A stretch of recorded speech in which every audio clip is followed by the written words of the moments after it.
All right, everybody, welcome back to Blue Collar Startup. I'm one of your hosts, Mike Nelson, joined by. I'm Derek Foster, owner of Daigle Cleaning Systems here in Albany. How are Hey, you, Mike? I'm I'm going to good, try thanks. not to smile so I don't scare anybody. That's You like know, you just issued a challenge to me because now I'm just going to try to make jokes the whole time to get you that's to yeah, yeah, yeah. laugh.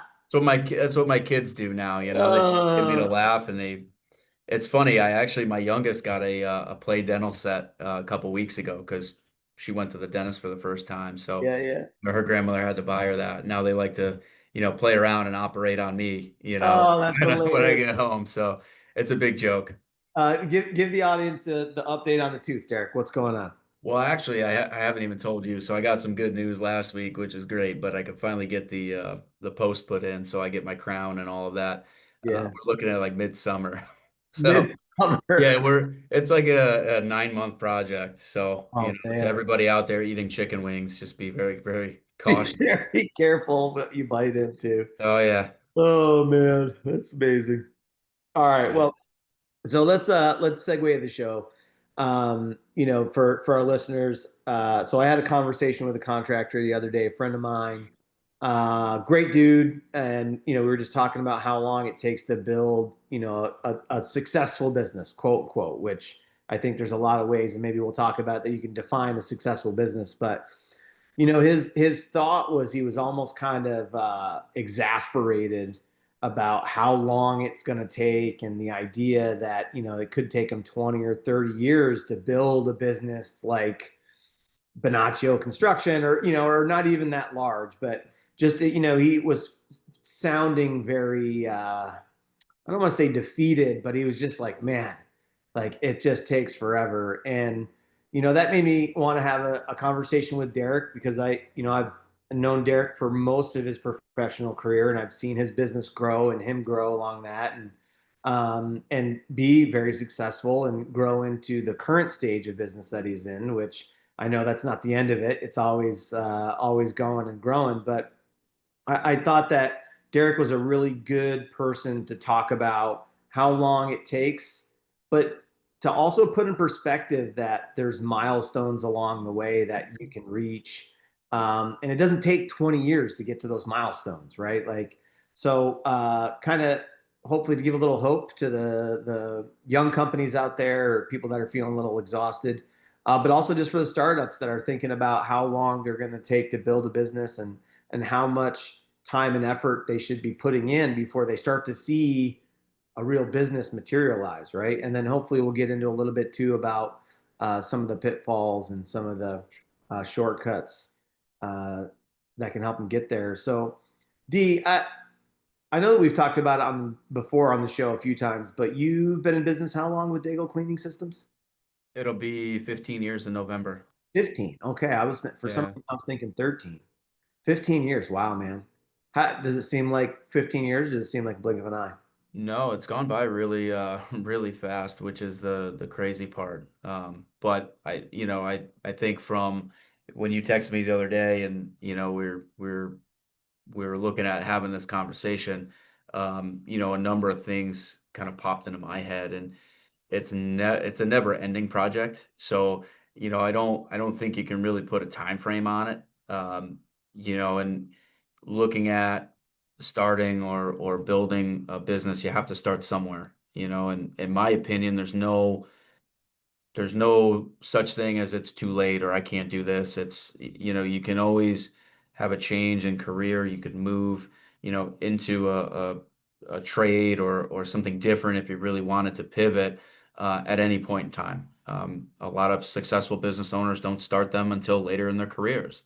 Yeah. And, I think there's something to be said for a lot of those people who go into the corporate world or work for a company for a number of years, gain all of that experience, and then say, okay, well, I can take the knowledge and everything that I've learned and go do it myself, whether that's in the same arena as to what they normally are doing or something completely different.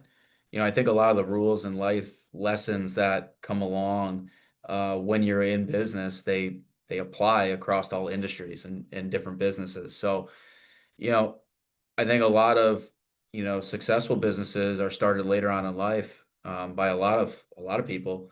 and that experience really helps them be able to accelerate. You know, me, I was, young and didn't know anything, right? Coming out of college. So it was a little bit different for me. I had to make a lot of mistakes and I didn't have that, higher level corporate experience that a lot of other people that are out there may have. And, you don't really necessarily need that, but the road might be a little bit longer. You may make more mistakes, right? That pay for over the years. I like to refer to those as tuition payments. You make a mistake, you may lose some money or you may make a bad decision and learn that, okay, well, I'm not going to do that again. And, over the course of time, you face problems day in and day out. We've talked about that a number of times on the show, and you get really good at solving those problems and overcoming them, but there's always another one that's coming down the road. Yeah. Uh, so to really put a time frame on it, for somebody that's motivated and looking to really grow a business, I think it's a never-ending project. It's like the hockey stick analogy, right? You spend a whole bunch of time, getting to a point to where you can get your business to a point where you can really grow and scale. And, where we are, we're still on the hockey stick trajectory. We haven't hit that point yet, and, we may not for a long time. It's just about, again, the amount of experience that you have, the amount of lessons that you learn and when you learn them and what you do differently, how you leverage technology. There's a whole bunch of different things, especially in today's world. I mean, you can plug, a lot of information into software programs, into different AI programs, that'll help save. I wish I had that, 15 years ago when I was starting out. We didn't. So a lot of the things I was working on by hand and, starting from scratch and building processes from scratch. Well, a lot of that now you can find pretty easily. So, to put a time frame on it, I don't think there really can be one. If somebody really wants to grow a business, it's a never ending journey. And, one business may lead to another vertical or something else that supports that business. And now you have a whole nother set of problems that, you got to solve, right? So, um, again, there's a lot of factors that play into it, but, I've just grown comfortable with the fact that it's never ending. Yeah. I do think that there's an illusion, or maybe it's a trap that people fall into, that there's a time when if you do the right things and your business is quote, quote, successful, that means you get to kind of sit back and just collect checks, right? While the business does this stuff for you and you're not doing anything and you're living the good life, quote unquote. Which obviously I think any business owner that I know that is successful by my definition, none of them have that lifestyle. Like they get to do some cool things once in a while, but it's a lot of hard work and it's constant, constant, constant. It doesn't it that Yeah. It's being not able, that false advertising that's out there, yeah. online by any means. And, I don't even, what we do, I don't consider like I consider it success when I see, one of our team members that goes out and solves a new problem where they get out of their comfort zone and, they take ownership of a task that maybe they didn't take ownership of before, right? So, there's a number of different ways to measure what quote unquote success is or successful, and everybody's got a different opinion or belief of what that is. But I am a big believer in, Scott and Stacy talked about it, and I think they're coming on next week, I believe, to talk about emotional intelligence. And, you know, like I didn't have any of that when I started. I've gained it over the years, but that factor, somebody could have zero industry experience, but a whole lot of emotional intelligence and Mhm. be able to get really, really far just because they have that and they can learn everything else that's there. But dealing with people, working with people, and getting everybody to pull and move in the same direction, it's a really difficult task. Yeah. What now I know like I met you, I think you were roughly 4 or 5 years into your business.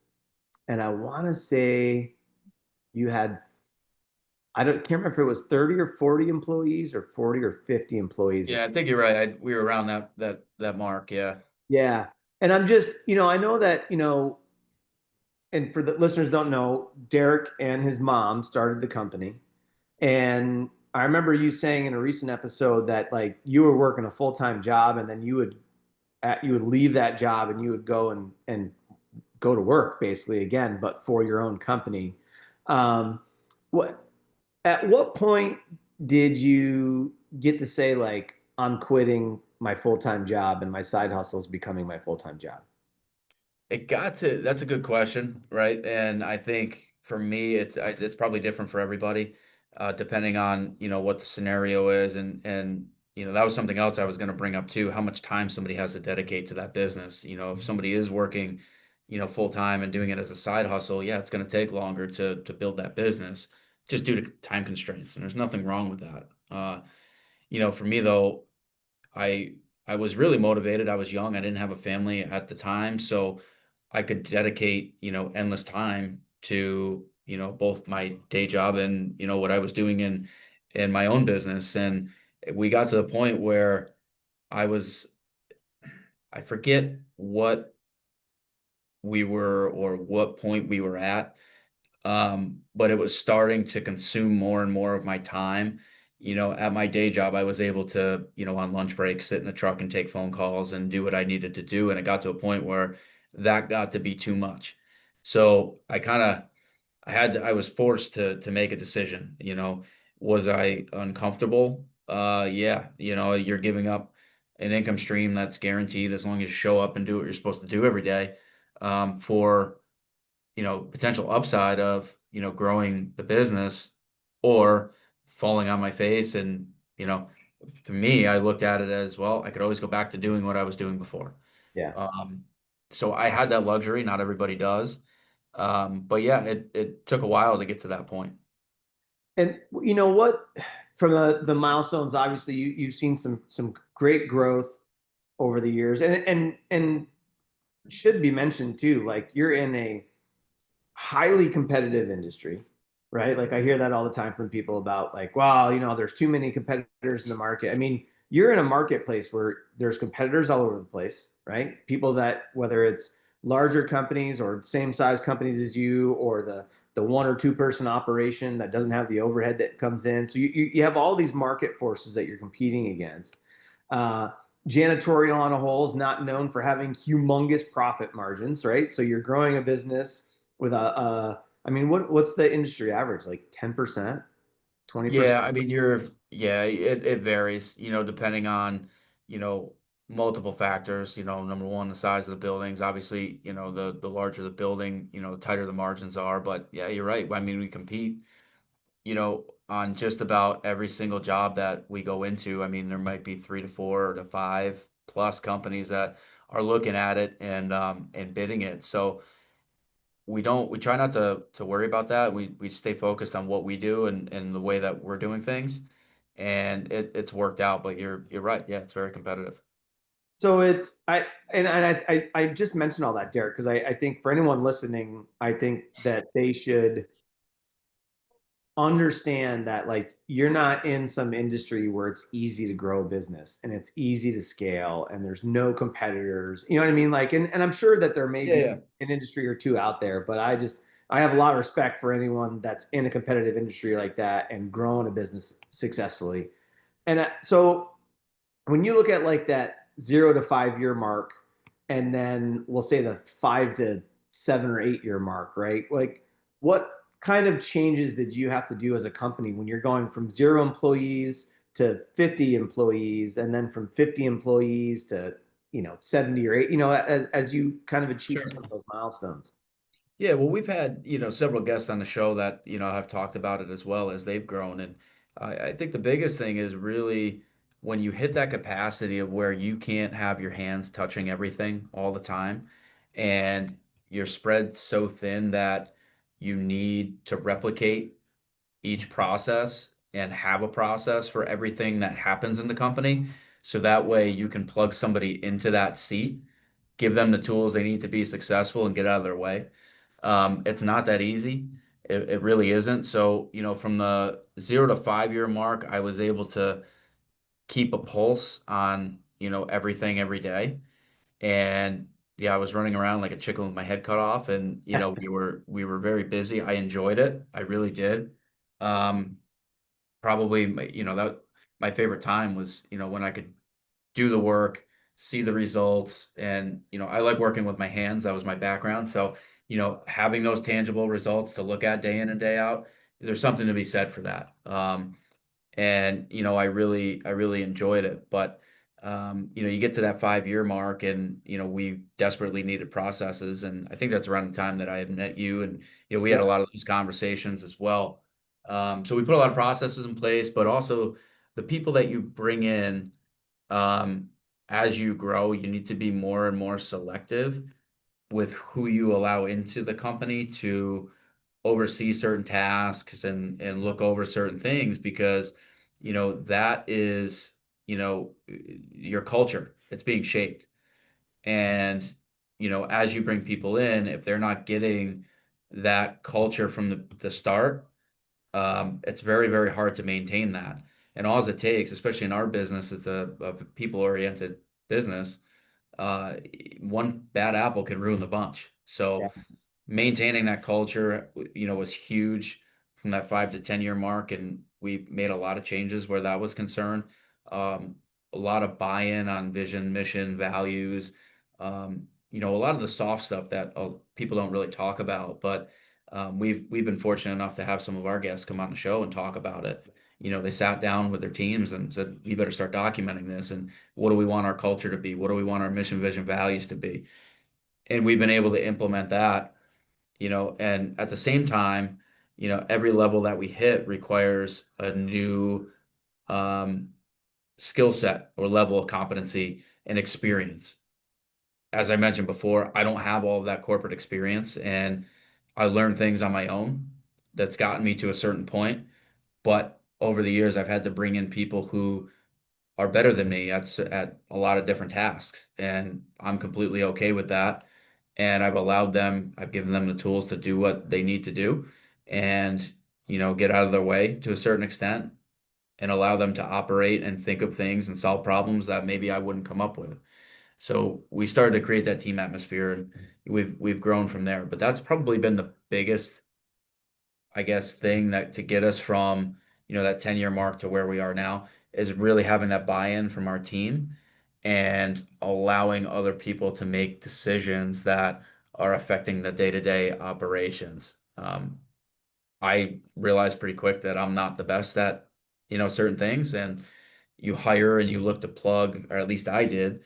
I hired and I looked to plug those gaps with people who had that skill set. That's a never-ending project too. You know, Yeah. a new It problem must, comes up, and you may need an extra set of hands, to help resolve that problem.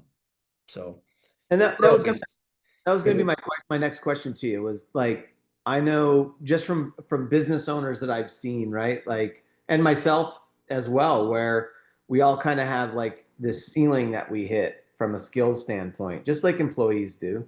And so I was wondering, like, when you look at, the first 5 years, the that version of business owner that you were versus the 5 to 10 year mark and then the 10 to 15 year mark, like, I'd love to hear how you had to change on each one of those milestones. Like, what did you have to change about yourself or your skill set? And you touched on it a little bit, but I just want to unpack that a little more. very similar to, is it Mike from 1-800 Paint Job that we had on the show? Yeah. So Mike talked about this, and kind of in an educational way, right? He read a ton of books, filled his brain with a lot of knowledge, and it's a constant learning process. So I always enjoyed learning and getting out of my comfort zone and trying different things. And I think that's the biggest part as an owner, is knowing what skill sets to develop and then which ones to, hire somebody who can do it better, because it's going to take you too long to learn that skill. Hmm. And, I think when I was younger, it was more so of just getting after it and getting out and being, hard nosed and doing the projects, being on the job sites, every single one of them, and pushing people to get it done, and, just do the best job that we can. And that's evolved over the years. So me growing, I've signed up for new certifications. We got certified by, SIMS, so the ISSA, that's the governing body of the cleaning industry worldwide. So we got their highest certification. I spearheaded that. I went through the process because I wanted to learn for myself how some of the biggest and best are doing it. And, that really helped me shape my skill set, as well as the IEHA certificate, which is the um, environmental science executive training course with the ISSA. So I hold that as well. And that really helped me move along in that journey. But at the same time, there's certain things that I'll never be great at. And those are the things that I want to offload on off my plate. But, back to Mike, he constantly read books, developed himself, and I did the same thing, more so learning the emotional intelligence component. That's the biggest area that I struggle, and could get better at. So as a leader, I need to continue to evolve. Because no matter what happens or what I do, dealing with people is probably the most important skill that anybody can have. And you take somebody that has a high emotional intelligence, you can put them up against somebody who has more skill and less emotional intelligence. And, to Scott and Stacy's point, that person who has the emotional intelligence is going to win out every time just because they're good at dealing with people and managing people. I've had to become a much better manager than what I was when we first started, if that Yeah. answers your question. Yeah. And when you say a better manager, right, tell me what you mean by that. So there's a lot of ways to define it, but the art of management is accomplishing the goal and what's in front of you through the efforts of not just yourself, but other people as well. And, you know, we've stayed true to one thing, and that's our customer service and the quality of what we put out there. So you strip away everything else, and in our business, that's our focus, making sure we have happy customers, we retain those customers, and the cycle will continue. They'll refer us to other people, and the business organically starts to grow. Um, so I think that has been, uh, the biggest thing that really has helped us remain focused on that. Um, but just in general, becoming that better version of myself and manager, um, it's been a challenge. Yeah. But I, it's a daunting task, Mike. So I break it down every day. Like it's an ongoing project. It's gonna continue to go on until, maybe someday I'll retire. I don't think so. I feel like I would be bored. retirement sounds So awful. I plan on doing this for another, however long I can, 40 years or so. Mhm. And over time, if you just accomplish five key things, every single day that are going to help push you to get better and to, run your business in a more efficient way or improve the customer experience, you know, that's how I track it day by day. And then I also have weekly tasks that I need to accomplish. And, I line them out and I look back at the end of the day and say, okay, what did I get done? What maybe didn't I get done that needs to be pushed or whatever the case might be. So you have that running list of tasks that needs to continue to be put on your list until it's done. Does that Uh, answer the question or? it does, but I'm gonna press you a little more. And the Sure. reason, for our listeners, but Derek and I were doing a little pre-show chat and kind of getting our thoughts together for how we were going to structure this conversation on some levels. And one of the things that you said to me, Derek, really struck me, and it was that the level you grow your business to is, and you didn't, I'm paraphrasing, but the level you grow your business to is directly related to how good of a manager you become. And In a way. so I mean that was kind of how I understood it when you said it. It was like based on the context of the conversation. And so I guess the my brain wants to like put a definite, like, so tell me the exact thing, Derek, so I can go do that, like, and I'm sure someone listens like, what Yeah. does that mean? Like, what does it mean to become a better manager? Like, because I know, to me, there's the way that I manage, which I'm not saying is correct, and then there's micromanagement, which is the furthest thing from what I do, or at least it's the furthest thing from what I try to do. So like I do not on a daily basis assign tasks to my team members. I do not tell them what to do every day. And I know that some people do that, and then I don't hover over them while they're doing it. I do not. I will sometimes follow up with them to see if they have done it.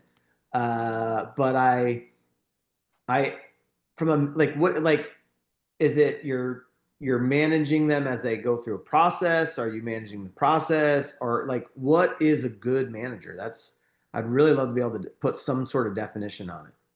Yeah, I mean, that's a good way to look at it. And, what I meant by that is, a manager might not be the greatest at one specific task, but they have all of these things out in front of them that they need to accomplish.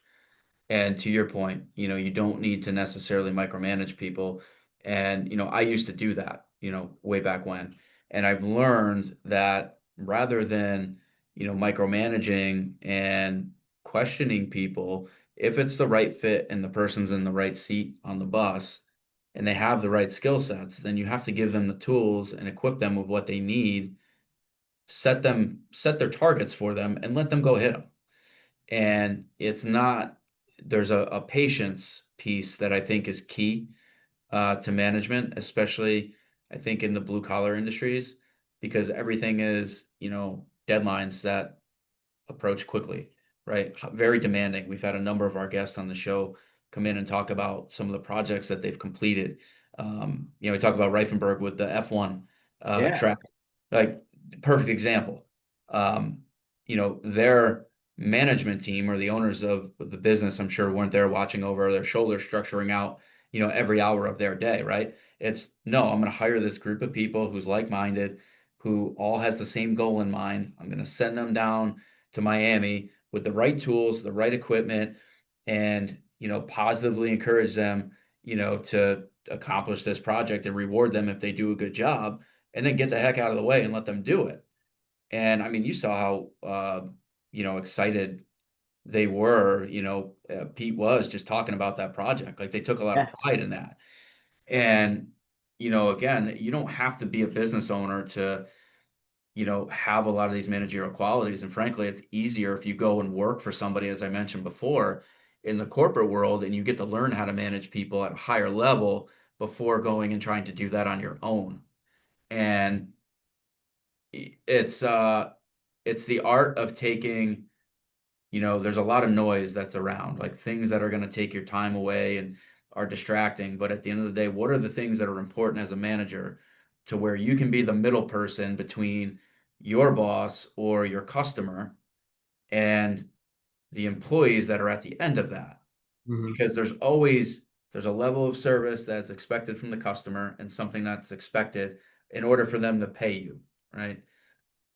And at the end of the day, it's your job to be able to take what you're getting from your employees in the field, and make sure that they're motivated, encouraged, and not only getting the stick when they do something wrong, right? Because that's how I used to do it, way back when. And I can tell you that, you can only do that for so long before it's completely ineffective. Yeah. Um, if it's the right people in the right seats, they're going to be motivated and want the carrot, and you just have to get out of the way. So shifting that dynamic, but the manager absorbs all of the stuff that's outside and around, figures out what's important, what's needed to get the job done, gives those resources to the employees that they need, is there to support them, but gets out of the way and lets them do their job. And that's my opinion. People could probably, certainly Yeah. challenge that, but I've found that in a very people-oriented business that or in any business where you're dealing with customers and employees, like it's the way to do it. I love it. I'm taking notes. um, I'm just looking at everything I just wrote down. You said something else too earlier in the discussion about one of the things that is holding business owners back is the fact that they're repeating mistakes. So they're, like you said, like if you're coming into a business, you don't have that corporate background, so you don't have exposure to a lot of things in the business world, and so you have to learn the hard way by going through it, making mistakes, falling on your face, figuring it out, learning, and then recovering. But in that though is so that people and probably myself, because I keep running into this ceiling, um, is repeating the same mistakes and not learning from those mistakes. Did you along the way, were you like, was there anything that you saw that helped you to figure out what mistakes that you need or what lessons you needed to learn or you need to make sure you didn't repeat or like was there a process for you in that? Yeah, so doing the same thing over and over again, expecting a different result Yeah. is obviously insanity, right? But I'm talking about, more so not necessarily me making the mistake over and over and over again, but you outline, a certain job description and a job that you want to have somebody fill, and they're coming into your industry, whatever that may be, not having a full picture of who all the players are and what's required and all of that. So they, in their new role, may end up making a mistake that somebody in the company previously already made, Mm-hmm. and but they're not aware of it. So, one thing that has been helpful with us is, we have with our leadership team, we have weekly and well, bi-weekly now, but um, IDS, we call them identify, discuss, and solve. Um, Yep. straight from traction, right? Like Great book. the Great Gino book. Wickman book. We do that, and what it allows us to do is we document a lot of those mistakes and the problems that come up. So that way, everybody that's in that leadership circle sees what problems are coming up. We can offer solutions and fix them, but also we're documenting them and writing them down. So if you get somebody new that's coming into a seat, we're going through it right now. We had some management changes that were necessary, for culture, and to talk about that, we're learning stuff, over the last 3 weeks. We One of the best decisions that we made, from an operational standpoint, and making some adjustments with personnel, um, and revamping the team so we can get to the next level. Um, we've seen some of the mistakes that I've seen come up in the past with the changeover uh, of management. So, Mhm. in our business, sometimes when that happens, you end up with some employees that, may decide not to stay, or, you end up with, particular customers where if you have a new employee at the site, they might not be aware of some of the particular things that, the former employee was taking care of. So Mhm. closing that gap is a big thing that we've focused on over the last, year or so. And it never fails. There's always something that slips through the cracks. It's like, oh, I should have wrote that down last time, and Yeah. figuring out the best ways to plug those gaps so you don't keep making those mistakes over and over again. Okay. How about there's something else you said in our pre-show discussion that made me write down this question is you had made a statement about and you said it during the show as well about the quality of people that you're allowing into your organization, right? And that great organizations are built around great people. And it almost sounded to me like, your job as the business owner or the person that's doing hiring is that you need to figure out a way to like collect good people. Right? Yeah, Like it's yeah. would you say that's fair? Like have you seen the growth and I feel like all businesses go through these growths and then small retractions and growths and small retractions based around the quality of people that they have. Do you have you seen like major changes based around specific hires, like around certain individuals that came into your organization?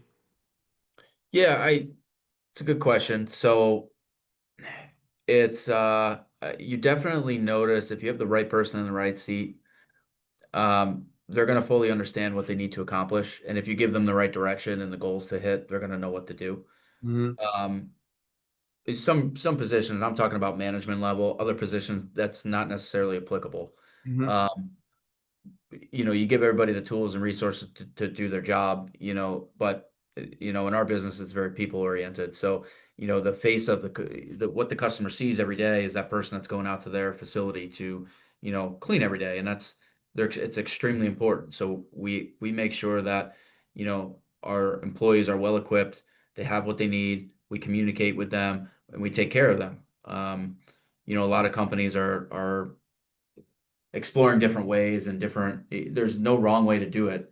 But we put in some, incentive programs for our staff, and it's as simple as, PTO or employee recognition. I can't tell you how far a compliment goes, um, or recognition. So we do employees of the month on, our daytime staff and our evening staff.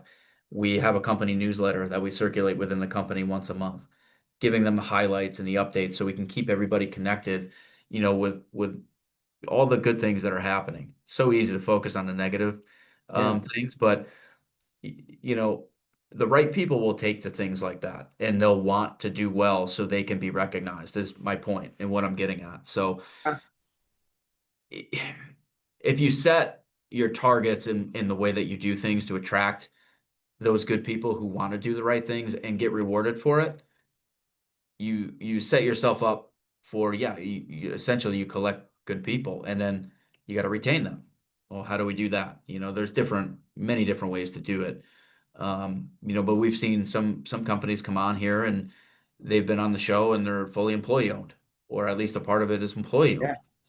owned. That's becoming a trend, and there's some value there, I'm sure. But when everybody has that buy-in and is gathered around that central mission and core values, it's much easier to move a group of people in the same direction than than having 50 people running in 50 different directions, but then trying to pull them along for the ride. It doesn't work, and I've learned that the hard way over the years. And, um, but that's a simple management tactic and tool to help bring on and keep the right people. Yeah. Good Okay. employees want to be somewhere that's organized and, that's organized, takes care of their people, recognizes the hard work and accomplishments. We've had a lot of guests on the show as well, where, we've talked about, I think it was Boom Nation when they came on, and recruiting, meeting the employees halfway, right? People saying that there's nobody wants to work, and well, no, there's people. We've seen it. I mean, we've seen motivated students at Hudson Valley, at BOCES, and frankly, a lot of them are kicking ass. But the hard part is companies need to actually proactively go out and make their organization appealing to those right individuals, Yeah. and a lot of times it's not. So we've spent a lot of time doing that, and I think that's really helped our business and helped us get the right people on the seat or in the seat. I know we're getting short on time here, Dee, but I just want to make sure I didn't miss any of the. I guess the only other thing that you had also said was you'd made a statement about aligning pay scales. Uh, when you're can you do you remember what I'm talking about? So yeah, I mean, it works in some industries. It may work, but at the end it may work for some, doesn't work for others. But one thing that we've done is we've shown our employees a path to growth. So again, back to tying in the reward, the recognition, and the growth. If the right people want to get to the next level or want to get to the next step, not always the case, depending on the position. Hmm.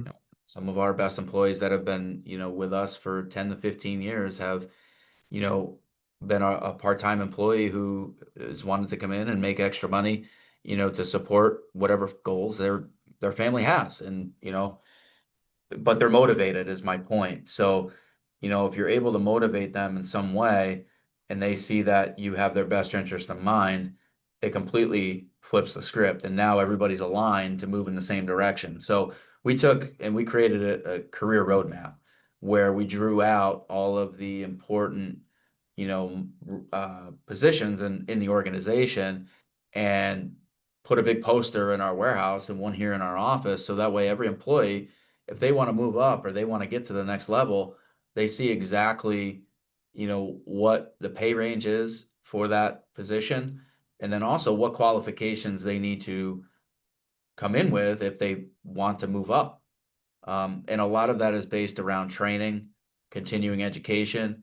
So that way everybody's motivated to continue to want to learn and grow, rather than feeling like they're stuck in a position and there's no way for them to continue to move forward. Mhm. And it's also put some of that responsibility not on the company, but on that individual to where, you don't have to feel stuck. If you want to grow and progress, here's how you do it. And by the way, you just need to talk to people who have done it. And we have a lot of examples of that, of people who have grown with the company. So that's been very helpful. All right, last question.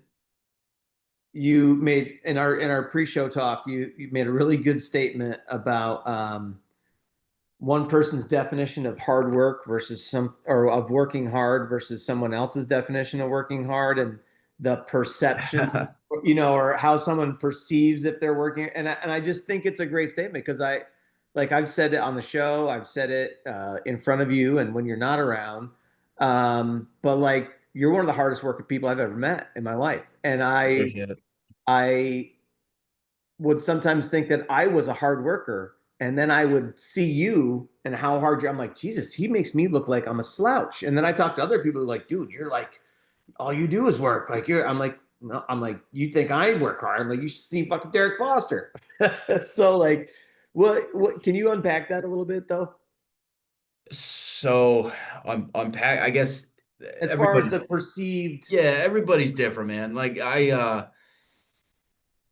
when I was lucky to grow up and be around people when I was younger, and I saw what hard work was, and I'm talking about being on a roof, framing a house, pouring concrete, right? And there's something to be said, and that was really eye-opening to me because I saw a lot of people that, were successful doing that, and you know, they they made it look easy, you know? Mhm.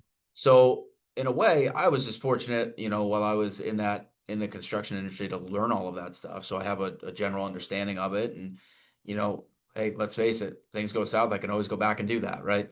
Right, right. But um it's for me, I don't look at it. I do what I need to do every day. And like I said, if I have, 5 or 6 tasks that are on my list for the day, I need to get those done. And I think there's an element of discipline to it as well. You Mhm. can also, and I got into this habit and I'm working on it. You can also drive yourself crazy by feeling like you're not doing enough all the time. Yes. And mentally that's exhausting. So there's a delicate balance there. And, you know, there's also working smart piece, and I like to feel like I've gotten a little better at that over the years, right? Rather than, trying to do everything myself. You leverage the good people that I was talking about earlier, that are around you. But, I also hear a lot of times, and I've heard in the past, people that think they're working hard, and this is mostly internally, I'm talking about in our organization, Yeah. and they're so exhausted and they're burnout, and well, probably not the right people, in my opinion, or, they're not, with us anymore. But everybody's definition of hard work is different. And to my point earlier, some people can accomplish a lot more without having to actually work a lot harder because of their experience. They know how to leverage their Yeah. time better. And I'm working on that. So it's a constant work in progress for me. So I don't tout it as a badge of honor. It's just more so of, what I needed to do to get done what I needed to get done. Yeah. Um, so I don't really look at it that way. But everybody's got a different view of that. You're 100% right. Um, but regardless, the effort has to be there to make something happen. And I always have been of the adage, when you work hard, it seems like you get lucky, create your own luck, so to speak. Yeah. And it's a never ending project. There's always something else to do.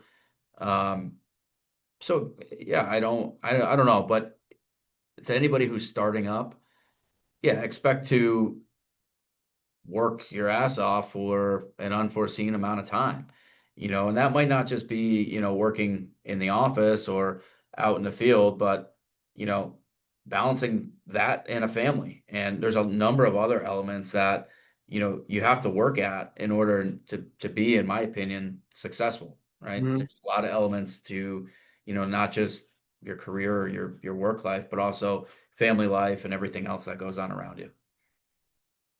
Love it. Uh, we should probably wrap up, and I've kept you chatting for an hour now. And Yeah, it goes quick, D, I but it's good. appreciate you jumping on today, though, man. Uh, Yeah, it's great, man. And great questions again. You're a great host and doing a lot of great things here with the show. So we appreciate that. we'll see, brother. We'll see. Appreciate you.